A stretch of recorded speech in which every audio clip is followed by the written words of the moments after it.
Trump నిర్ణయాలేంటో, అసలు ఏం చేయాలనుకుంటున్నారో, యుద్ధం ఎందుకు మొదలుపెట్టారో, ఎలా ఆపుతారో, ఇలా 1-2 కాదు, చుట్టూ బోలెడన్ని ప్రశ్నలు. అయినా లెక్క చేసే మనిషి కాదాయన. తాను పట్టిన కుందేలుకు 3 కాళ్ళనే వాదించే రకం. ఇదిగో ఈ వైఖరే పశ్చిమాసియాను యుద్ధ వాతావరణంలో నిలబెట్టింది. నెల రోజులుగా దాడులు ప్రతిదాడులు కొనసాగుతూనే ఉన్నాయి. చర్చలు జరుగుతున్నాయని అంటూనే మాట వినకపోతే ఎంతకైనా వెనకాడబోమని తేల్చి చెబుతున్నారు ట్రంప్. ఇటీవల ఇచ్చిన ఓ స్టేట్మెంట్ అయితే యుద్ధాన్ని మరో స్థాయికి తీసుకెళ్లే ప్రమాదాన్ని సూచిస్తోంది. ఇరాన్కు ఎంతో కీలకమైన కర్గ్ ద్వీపాన్ని స్వాధీనం చేసుకోవచ్చు, లేదంటే చేసుకోకపోవచ్చని ఎంత వ్యాఖ్యలు చేశారు. అదే సమయంలో అత్యంత సులువుగా ఆక్రమిస్తామని తేల్చి చెప్పారు. తద్వారా ఇరాన్ను ఆర్థికంగా దెబ్బ కొట్టాలని చూస్తున్నారు. మరి ఇది అనుకున్నంత సులువా? అసలు ఆ ఐలాండ్పై ట్రంప్ ఎందుకు గురిపెట్టారు? కర్గ్ ద్వీపానికి ఇరాన్ ఆర్థిక వ్యవస్థకున్న లంకేంటి?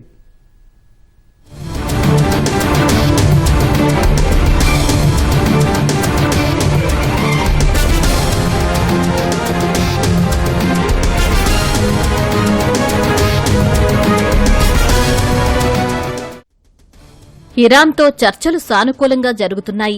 ఒకవేళ ఒప్పందం కుదరకపోయినా, హోర్మోజ్ జలసంధి తెరవకపోయినా తీవ్ర పరిణామాలు తప్పవు. ఇరాన్లోని చమురు బావులతో పాటు విద్యుత్ ప్లాంట్లపై దాడులు చేస్తాం, కర్గ్ ఐలాండ్ను స్వాధీనం చేసుకుంటాం. అమెరికా అధ్యక్షుడు ట్రంప్ సోషల్ ట్రూత్లో పెట్టిన పోస్టు సారాంశమిది. యుద్ధం ఎప్పుడెప్పుడు ఆగుతుందా అని ప్రపంచమంతా ఎదురుచూస్తుంటే ఇరాన్కు మరింత కాక పుట్టించేలా ఇలాంటి వ్యాఖ్యలు చేస్తున్నారు ట్రంప్. మరీ ముఖ్యంగా ఇరాన్ ఆర్థిక వ్యవస్థకు ఆయువు పట్టులాంటి కర్గ్ ఐలాండ్కే గురిపెట్టారు.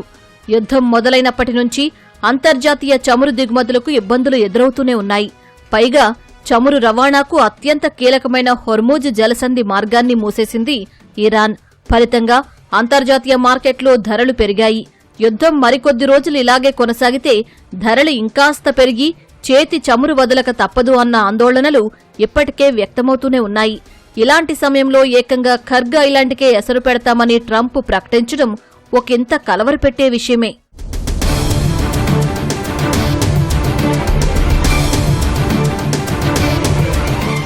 కర్గ్ ఐలాండ్ పర్షియన్ గల్ఫ్లోని ఓ చిన్న ద్వీపం. విస్తీర్ణంలో చిన్నదే అయినా ఇరాన్ ఆర్థిక వ్యవస్థకు మాత్రం ఇదే వెన్నుముక్క. 8 కిలోమీటర్ల పొడవు, 4-5 కిలోమీటర్ల వెడల్పు ఉన్న ఈ ద్వీపం నుంచే ఇరాన్ 90% మేర చమురు ఎగుమతి చేస్తోంది. ఏటా ఈ ఐలాండ్ నుంచే ఇరాన్కు $78 బిలియన్ ఆదాయం వస్తోంది. ఇక్కడి నుంచి ఎగుమతయ్యే చమురులో అత్యధికంగా వెళ్లేది చైనాకే. నిజానికి ఇరాన్ నుంచి చైనాయే ఎక్కువ మొత్తంలో చమురు దిగుమతి చేసుకుంటోంది. మరో ముఖ్యమైన విషయం ఏంటంటే ఇరాన్ ఎగుమతి చేస్తున్న చమురులో 90-94% మేర కర్గ్ ఐలాండ్ మీదుగానే వెళుతోంది. మరో రకంగా చెప్పాలంటే అంతర్జాతీయ మార్కెట్లకు ఇదో గేట్వే లాంటిది. ఎలాంటి అంతరాయాలు లేకపోతే రోజుకు కనీసం 1.3 నుంచి 1.6 మిలియన్ బ్యారెళ్ల చమురు ఉత్పత్తి అవడంతో పాటు దిగుమతి అవుతోంది. ప్రస్తుత ఉద్రిక్తతలు లేకముందు కొన్నిసార్లు రోజుకు 2 మిలియన్ బ్యారెళ్ల చమురు కూడా ఉత్పత్తి చేసింది. రోజుకు గరిష్టంగా 7 మిలియన్ బ్యారెళ్ల వరకు ఉత్పత్తి చేయగల సామర్థ్యం, వసతులు ఉన్నాయి ఈ ద్వీపంలో.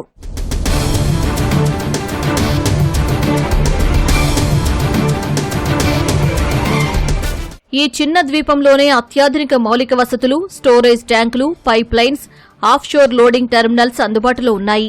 ఇరాన్లోని చమురు క్షేత్రాల నుంచి నేరుగా ఈ ద్వీపానికే పైప్ లైన్ కనెక్టివిటీ ఉంది.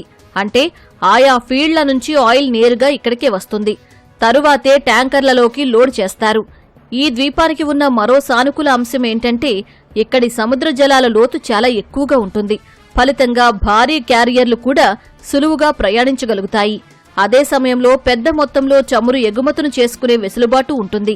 ఇంత కీలకమైంది కాబట్టే ఇరాన్ ఈ ద్వీపాన్ని చాలా జాగ్రత్తగా కాపాడుకుంటోంది. మిలిటరీ భద్రత కూడా ఇక్కడ ఎక్కువే. పైగా యుద్ధం మొదలైనప్పటి నుంచి ఇక్కడ సెక్యూరిటీని మరింత పెంచింది. అదే సమయంలో ఉత్పత్తిని పెంచింది. ఈ ఐలాండ్లో సుమారు 30 మిలియన్ బ్యారెళ్ల చమురు నిల్వ చేసే సామర్థ్యం ఉంది. ఇప్పటికే తక్కువలో తక్కువ 18 మిలియన్ బ్యారెళ్ల వరకు స్టోర్ చేస్తున్నారు.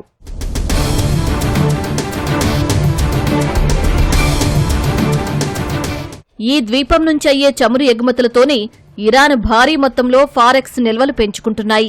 కెప్లర్ డేటా ప్రకారం 2023-25 మధ్య ఇక్కడి నుంచి ఆయిల్ ఎగుమతులు 9% మేర పెరిగాయి. అందుకే ఇక్కడి భద్రతను అంత సులువుగా తీసుకోదు ఇరాన్. ఆర్థిక పరంగా ఎంతో సున్నితమైన ఈ ద్వీపాన్ని కాపాడుకోవడంలో ఏమాత్రం రాజీ పడదు. ఇక్కడ ఏమాత్రం అంతరాయం వచ్చినా వెంటనే ఎగుమతులకు బ్రేక్ పడుతుంది. తద్వారా భారీగానే నష్టపోవాల్సి వస్తుంది. ఏడాది లెక్కలు చూస్తే ఇరాన్ చమురు ఎగుమతుల్లో 94% వాటా ఖర్గు ద్వీపానిదే. ప్రస్తుతం యుద్ధ వాతావరణం ఉన్నప్పటికీ ఇక్కడి కార్యకలాపాలకు ఎలాంటి ఇబ్బందులు రాకుండా చూసుకుంటోంది ఇరాన్. ఈ నెలలో మొదటి 2 వారాల్లోనే దాదాపు 8 భారీ ట్యాంకర్లు ఈ ద్వీపం గుండా చమురు ఎగుమతి చేశాయి. ఖర్గుకు ప్రత్యామ్నాయ మార్గాలు చూసుకోవాలనుకున్నా అలాంటి దారి ఎక్కడా దొరకలేదు.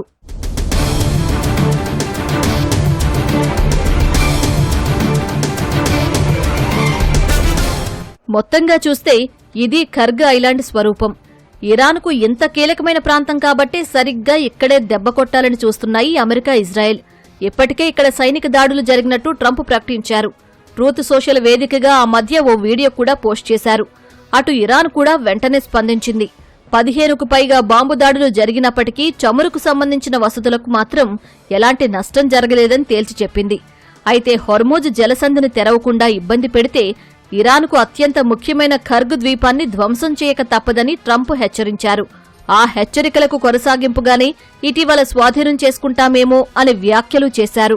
వీలైనంత త్వరగా అమెరికా సేనలు ఈ ద్వీపాన్ని స్వాధీనం చేసుకునేందుకు ప్రయత్నాలు చేస్తున్నట్టు తెలుస్తోంది. అమెరికా, ఇరాన్ నేరుగా చర్చలు జరపకపోయినా పాకిస్తాన్ మధ్యవర్తిత్వం చేస్తోంది. ఈ చర్చలు ముందుకు సాగకపోతే మాత్రం అమెరికా పూర్తిస్థాయిలో ఖర్గు ద్వీపంపై విరుచుకుపడే ప్రమాదాన్ని కొట్టిపారేయలేం. ప్రస్తుత పరిస్థితిలో ఇరాన్కి ప్రతిఘటించడం తప్ప వేరే సపోర్ట్ అనేది లేదు. అలాగే అదర్ యాక్సిస్ పవర్స్ ఏవైతే ఉన్నాయో చైనా దగ్గర నుంచి కానీ, రష్యా దగ్గర నుంచి కానీ ఈ సపోర్టు డైరెక్ట్గా కావచ్చు, ఇండైరెక్ట్గా కావచ్చు అందుతున్నంత వరకు ఏదైతే మనం రష్యా ఉక్రెయిన్ వార్ చూస్తున్నామో అది ఎండ్ పాయింట్ అనేది లేకుండా కొనసాగుతుందో ఈ వార్ కూడా ఆ దిశగానే వెళ్ళొచ్చు. కానీ ఉక్రెయిన్ అండ్ రష్యా వార్కి వేరే కంట్రీస్ ఎఫెక్ట్ అవ్వడం అనేది చాలా తక్కువ. కానీ ఇక్కడ ఆయిల్ క్రైసిస్ అనేది ఒకటి స్టార్ట్ అయిందంటే ఆల్మోస్ట్ అన్ని సెక్టర్స్లోనూ దాని ఇంపాక్ట్ భారీగా ఉంటుంది. ఇరాన్ అమెరికా మీదే ప్రెజర్ పెరుగుతుంది, అదర్ కంట్రీస్ మీద నుంచి వరల్డ్ ఎకానమీ మీద ఎఫెక్ట్ ఏదైతే ఉందో అది యుఎస్ వల్లే అని అదర్ కంట్రీస్ యుఎస్ని బ్లేమ్ చేసే పరిస్థితులు తీసుకురావాలి. మరింత ఎక్కువ మనం దీన్ని యుఎస్ని బ్లేమ్ చేసేటట్టు సిచ్యువేషన్ తీసుకురావాలని ఇరాన్ ఏకైక ప్రయత్నంగా మనం చూడొచ్చు. స్వాధీనం చేసుకుంటామని ట్రంప్ గట్టిగానే చెబుతున్నా ఇది అనుకున్నంత సులువైతే కాదన్నది అంతర్జాతీయ విశ్లేషకుల మాట. వేలాది మంది అమెరికా సైనికులను తరలిస్తే తప్ప ఆ ద్వీపాన్ని స్వాధీనం చేసుకోవడం అంత సులభం కాదు. ఇందుకోసం తక్కువలో తక్కువ 10,000 మంది సైనికులు అవసరమవుతారని ఓ అంచనా. అంతేకాదు ఎయిర్ డిఫెన్స్తో పాటు నౌకాదళం కూడా రంగంలోకి దిగితేనే కొంతవరకు ఐలాండ్ను స్వాధీనం చేసుకోవడం సాధ్యమవుతుండొచ్చు. ఇక్కడ మరో ముఖ్యమైన విషయం ఏంటంటే ట్రంప్ చెప్పినట్టుగానే కొద్ది రోజుల పాటు ఈ ద్వీపాన్ని కంట్రోల్లోకి తీసుకున్నా ఎక్కువ రోజుల పాటు అక్కడ అజమాయిషీ చెలాయించడం కష్టంతో కూడుకున్న పని. అందుకు ముఖ్య కారణం ఇరాన్ రాకెట్, మిజైల్ రేంజ్లోనే ఈ ద్వీపం ఉండడం. డ్రోన్స్, క్షిపణులతో పోరాటం చెయ్యాలంటే అమెరికా భారీగా ఖర్చు చేయాల్సి ఉంటుంది. ఇక మరి కొందరి అనలిస్టుల మాటల్లో చెప్పాలంటే ఇరాన్ తమ భూభాగాలను కాపాడుకునేందుకు ఎంతకైనా తెగిస్తుంది. ముందు వెనుక ఆలోచించకుండా దాడులు చేసి అమెరికాకు సైనిక నష్టం కలిగించేందుకు అన్ని విధాలుగా ప్రయత్నించే అవకాశాలున్నాయి. ఒకవేళ ఈ ప్రాంతంలో నేరుగా భూతల యుద్ధమే జరిగితే ఆ నష్టం లెక్కలకు కూడా అందకపోవచ్చు.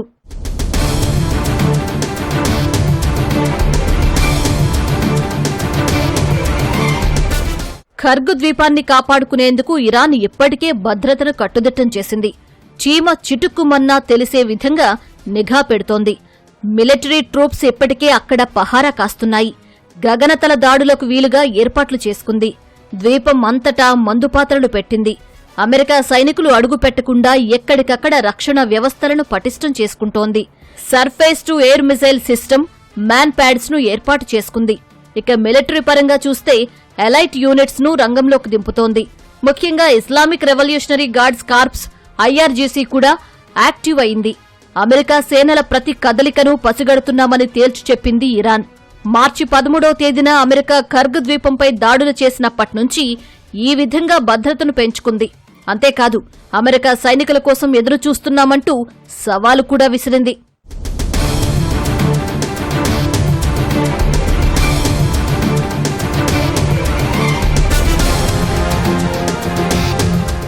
ఇక ఇరాన్లో అణు ఆయుధాల తయారీకి ఎంతో కీలకమైన యురేనియం నిల్వలపైన ట్రంప్ గురిపెట్టారు. భూతల యుద్ధానికి దిగి ఇరాన్ వద్ద ఉన్న 400 కిలోల యురేనియం స్వాధీనం చేసుకోవాలనే యోచనలో ఉన్నట్టు తెలుస్తోంది. అంతేకాదు ఇరాన్ తనకు తానుగా ఈ నిల్వలను అమెరికాకిచ్చే విధంగా ఒత్తిడి తీసుకురావాలని చూస్తున్నారు. ఇందుకోసం అవసరమైతే అదనంగా 10,000 మంది సైనిక బలగాలను తరలించేందుకు సిద్ధంగా ఉన్నారు ట్రంప్. ఇలా అన్ని విధాలుగా ఇరుకుని పెట్టేందుకు ప్రయత్నాలు చేస్తున్నా ఇరాన్ అంతకు మించి తీవ్రంగా స్పందించేందుకు సిద్ధంగా ఉంది. చూడాలి ఈ పరిణామాలు చివరకు ఎటు దారి తీస్తాయో.